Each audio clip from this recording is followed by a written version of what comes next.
Today, I'm going to talk to you a little bit more about a question that we hear all the time from patients who come to seek care here at our clinic. And it is the question, why didn't my doctor tell me about pelvic physical therapy? And so, as many of you know, pelvic physical therapy can be so helpful for many different conditions, such as bladder leakage, pelvic pain, pain with intercourse, postpartum, low back pain issues, abdominal issues as far as getting our stomachs and core stronger after having a baby. So many things that pelvic physical therapy can be helpful for. And the beauty of it is that it is a conservative treatment option that can really have a lot of powerful effects on your day-to-day life and your activities, all without very little side effect, and little to no side effect, quite honestly. So that's the beauty of pelvic physical therapy, is honestly there's really no downside side effects or risks to it. But one of the things that we commonly hear from our patients is that they had no idea that pelvic physical therapy existed and their doctor didn't tell them about it. So they are wondering, why aren't doctors referring to pelvic physical therapy more? So first, let me share a few scenarios that we commonly see. So names are changed to protect the patient's identity, but we had a patient recently who we're going to call her Judy. So Judy finally got referred to us by one of her urogynecology surgeons when she had to ask for the referral. And this guy was the 7th doctor that Judy had seen because she had been dealing with pelvic pain, kind of the posterior area of her pelvis. And she had seen 7 different doctors, and not a single one had recommended coming to pelvic physical therapy.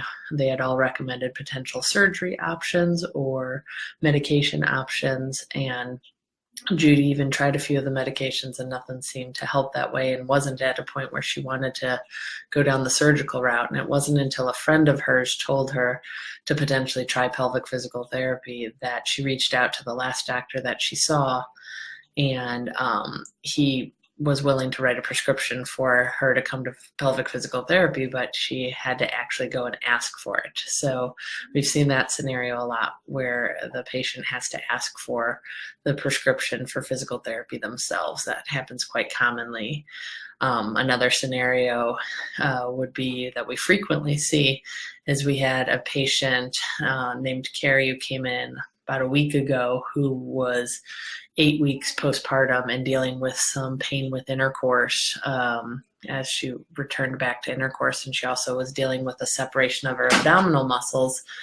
And her OB had basically said at her 6-week checkup, like, all right, you're 6 weeks postpartum, everything looks pretty good, yeah, you delivered a baby, so it's going to take a little while to heal and get better.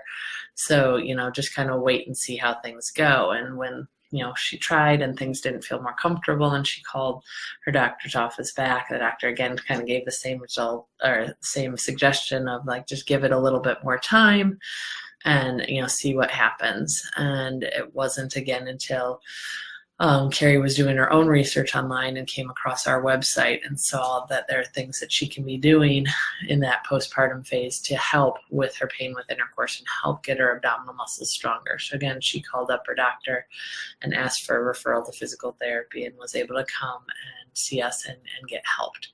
So these are both very common scenarios that we often hear. And sometimes it's very frustrating to patients that they're like, why isn't this being recommended to me as a frontline? It's a conservative treatment option. The only thing I'm being told is either to just live with it, or that I've got to take meds, or I've got to have surgery to get my problem fixed. And that's not the case. A lot of times you can make changes to how you move and use the muscles, and you can feel much better with your symptoms. Get rid of your leakage, get rid of your pain, and function better, all without any more invasive actions.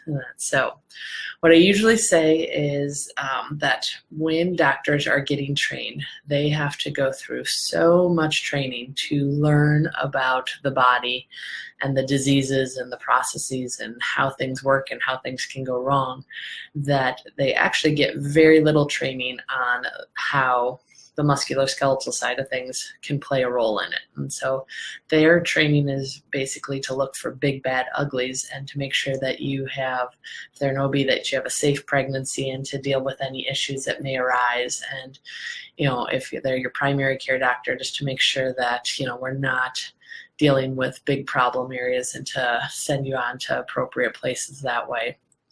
So it's sometimes going to be our job to help educate, because if the physician hasn't been introduced to pelvic physical therapy, where there's a very good likelihood that during their medical training they may not have even heard of this as an option, then it's not even in their wheelhouse to potentially refer. Now, thankfully, this seems to be changing as we go along and more people are aware that pelvic physical therapy is a thing, and they are taking it back to their doctors and asking for the referral. And so it is getting more common that doctors are referring out, but it is not out of the ordinary that you may have to be the advocate for your own care, especially if you're postpartum, and that ask for that referral to a pelvic physical therapist after you've delivered, hey Jillian, so you can get checked out and make sure that your pelvic floor muscles have come back and are working the way that they should be, that there's no scar tissue there that's limiting function, that your abdominal muscles are doing what they should be, so that you can continue to heal and be strong and go be active and play with your baby and your kids the way that you want to. And that you're not worrying about issues that are that you're dealing with.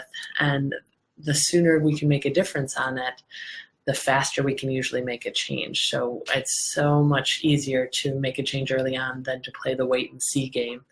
Because again, there's really no downside to working with the pelvic physical therapist. There's no risk factors with it. So it's a good conservative treatment option that's there. So you may have to be the person who advocates to your doctor that you would like to work with a pelvic physical therapist.